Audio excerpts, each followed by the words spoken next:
Yeah, you. Let me ask you a question. If you were to meet someone you know in the middle of the street, how would you greet them? Hey mate, the weather's nice, innit? Aya, long time no see. Have you eaten or not? Can you identify which culture each greetings are from? Is it from the accents, the body language, or the topic they start with? Oops, how rude of me. Greetings, my name is Ingrid and I grew up in a Chinese-Indonesian household. My first language is Hokkien, and in my culture, it is extremely rude to just start a conversation by pointing at someone, like how I did in the beginning of the video. Well, we just have a different way to greet someone. We ask them, have you eaten? It's just another way to show that we care about your well-being. You see, language is so much more than just words. Language is a bridge that connects people, culture, society, you know it. Therefore, in our talk today, I'd like to talk about how language is such a powerful tool in cultural connection. And in fact, I think that without language, culture might not even exist. Now, remember my question earlier? How would you greet someone in your culture? You see, that was to highlight how language is a key to understanding someone's background and identity. Even when they're speaking the same language, you can just kind of tell that they're not from the same background. Whether it's from their tones, their pitch, their dialects, their accents. Let's take accents as an example. Whenever someone is speaking in their second language with an accent, it usually reflects the phonetic patterns of their mother tongue. For instance, a Japanese speaker usually have a difficulty in pronouncing the L and R sounds in English because those sounds are not distinguished in Japanese. And oftentimes, these accents are mocked and stereotyped.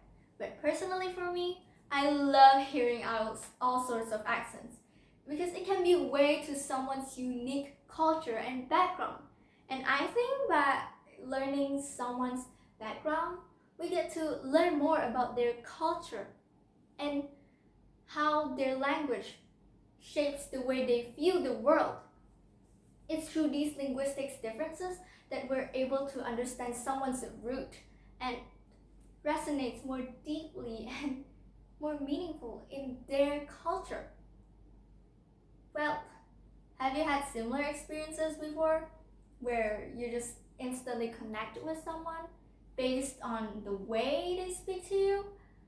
Well, if you haven't, I highly encourage you to try it because it's such a great way to connect with people. And the best part is, it's not just about modern languages. Languages have been connecting people for centuries. Did you know that languages from different regions can share a common ancestor?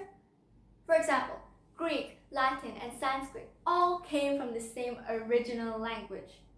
Can you believe that? That's why some words sound so similar, even though they're spoken differently in each language. Languages also borrow words from other languages, like how English. In English, there's a word piano and shampoo. Shampoo is not originally in English. Can you guess where shampoo comes from? That's right, it came from Hindi. This is called linguistic borrowing. And over time, the borrowed words just become more naturalized and blend seamlessly into the new borrowing language. Some are even taking on a new meaning. This is just another way language helps build and shape culture.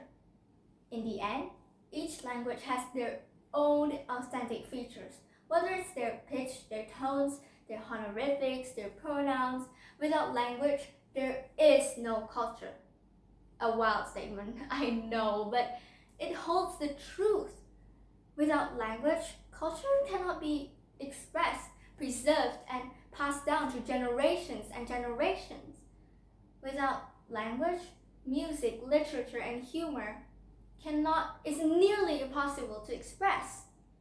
To fully transmit the depth of a culture, language remains the most powerful tool we have.